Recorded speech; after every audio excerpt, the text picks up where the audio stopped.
Justice exists to be rendered. People live within the bounds of some laws that help them stay in control.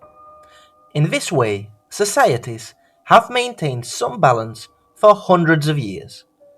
But what happens when justice is not carried out properly? From time to time, we have heard relatives of unfortunate victims lose their temper in front of television cameras and talk about the lack of justice.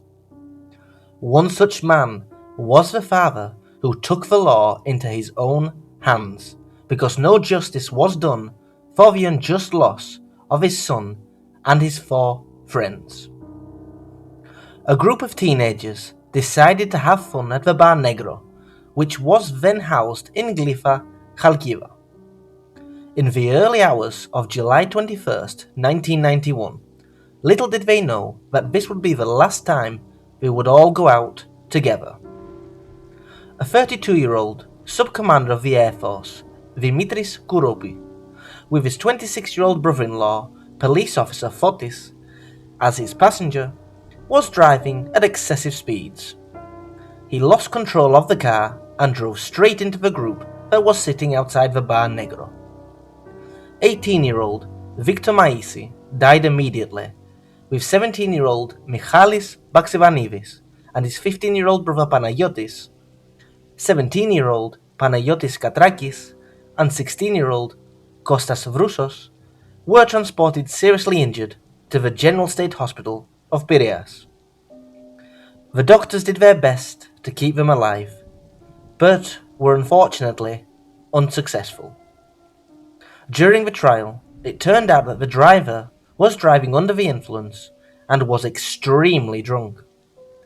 Judges sentenced him to 4 years and 8 months in prison, with the revocation of his driver license. In reality, however, he remained in prison for 8 months, after he redeemed the rest of his sentence with the amount of 988 drachmas per day, which is approximately €2 in today's money. He returned to his unit and to his daily life after his release. Drusos, together with the fathers of the unfortunate children, however, could not accept this so easily. They appealed, and on April 1st, 1993, the accused was taken to a review hearing in the military court in Ruf. Drusos was holding a briefcase tightly in his hand. The atmosphere at the trial was tense from the get-go. The relatives of the victims had flooded the room and were watching the trial.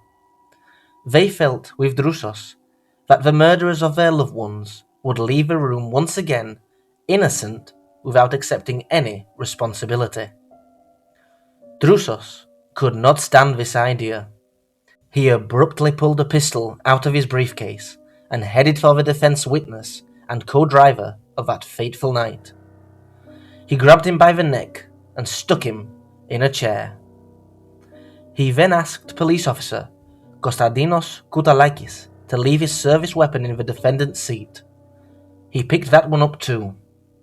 Meanwhile, the second police officer, Eftichios Labrousis, ran out of the room and alerted his fellow officers for help.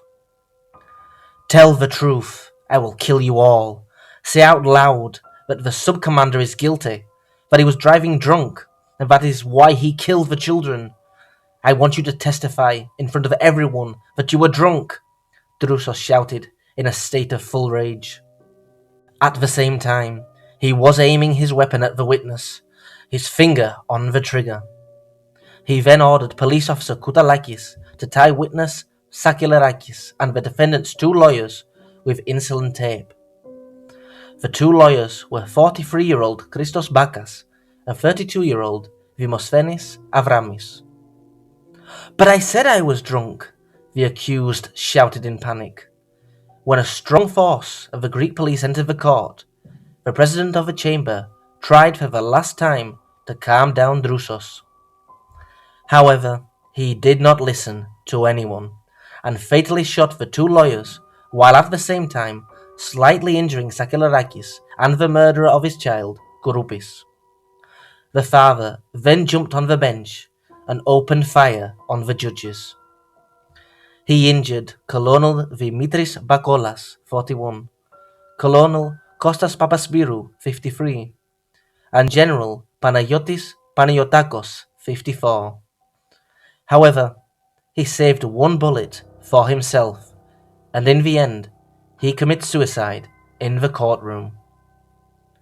Relatives and friends will later confess that Drusos changed dramatically after the death of his son, and due to the heartbreak, they barely recognized him for the kind and caring man they once knew. He was buried next to his son. Through later investigations, it was discovered that Drusos had been planning the attack 20 days before opening fire in the courtroom.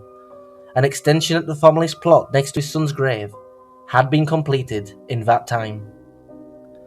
Mourners also confessed that on multiple occasions in the lead up to the attack, they had overheard Drusos talking to himself beside his son's grave, saying, "My son, not long now, and I will join you." It was also later revealed that Drusos had left a note to his wife, which wrote, "I will judge and sentence the killers of our children. I will do it for all 5 of the innocent souls taken away from us. I can't take this mockery anymore." In the end, the accused murderer of the 5 children redeemed his sentence via paying method again of 2 million drachmas this time, which is approximately €586 in today's money, and he was then released.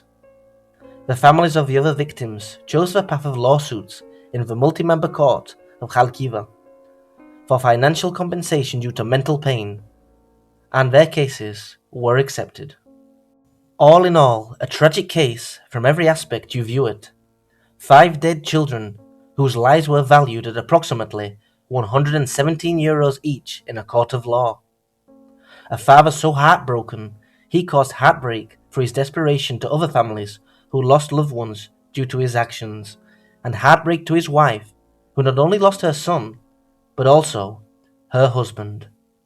And a drunk driver who got to spend the rest of his life free after causing so much death, destruction, and pain.